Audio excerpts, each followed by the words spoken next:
There's one phrase that will ruin your life. So the other day, I had this really interesting interaction with somebody.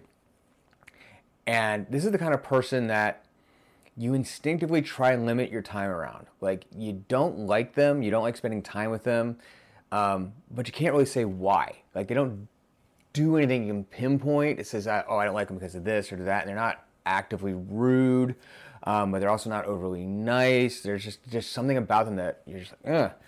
And this gentleman is in a dead-end career, dead-end job, and doesn't have very meaningful relationships or very many friends. And he's like about 40-ish, and he's just like, he's just one of these people who just like doesn't get much out of life. And it shows because he's very like bitter and dejected, and you just don't want to be around. Like, you feel, on the one hand, you feel sorry for him. At the same time, it's like you don't really want to spend time with him. And these kind of people fascinate me because I'm like, how did you get there? So anyway, I'm talking to this guy, and I'm doing something, and I asked him to do me a little favor. And he's literally just standing there leaning against the counter.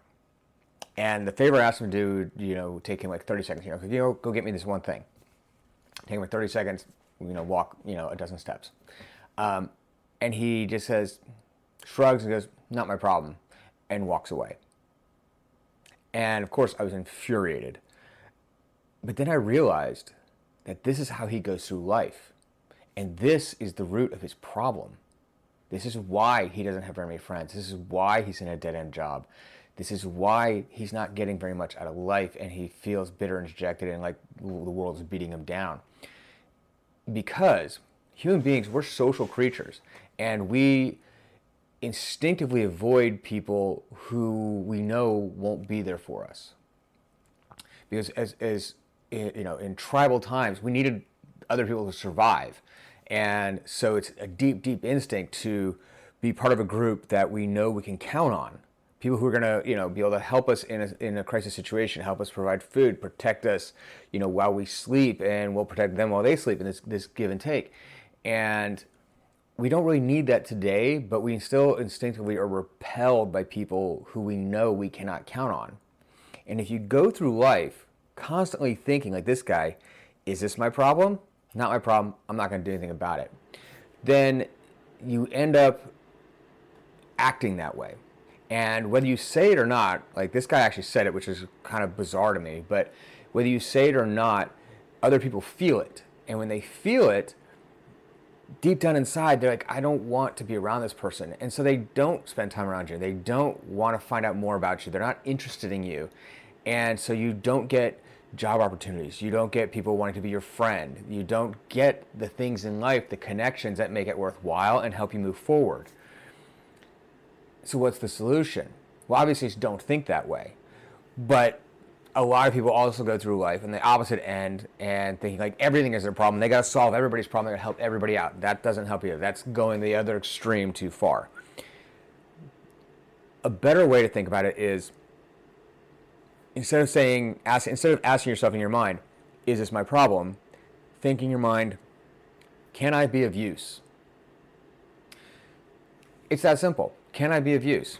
Because most of the time it's these little things. Somebody's walking along and they drop something and you pick it up and hand it to them so they don't have to.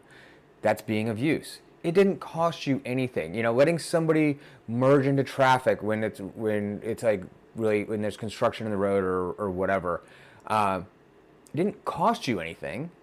It didn't like ruin your day or really put you out. You just had to take like a small, tiny little bit of effort. And we call that just being nice. But what that does is that tells everyone around you and everyone you interact with that you can be counted on, that you can be trusted, that if they need help, you'll help them. And that makes a huge difference in the way people treat you. And all it is changing the way you think, and that will automatically change the way you behave, which will automatically change the way other people look at you and view you. So I think that's a really powerful thing to think about, and it's so easy. And we get so trapped. It's so much stuff saying, well, that's not my problem, because we're so overwhelmed. But the thing is that when you begin to go, can I be of use? Guess what? Other people around you want to be of use to you too.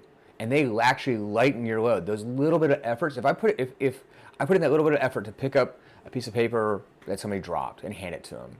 Oh, they know, they like me, they're nice. But everyone else who witnessed that also goes, oh, he's a good guy. So, I'll help him out. If he needs to borrow something, or he needs a little help with, lifting something heavy or whatever. Suddenly, other people are there to stand up, to step up and help you in all these little ways. That one little action is multiplied by all the people who witnessed it, because they're all now willing to give you a little bit of help. So you actually your life becomes easier, and in so many ways, just by saying in your head, can I be of use?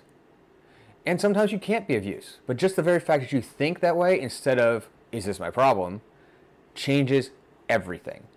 So, something to think about for the day.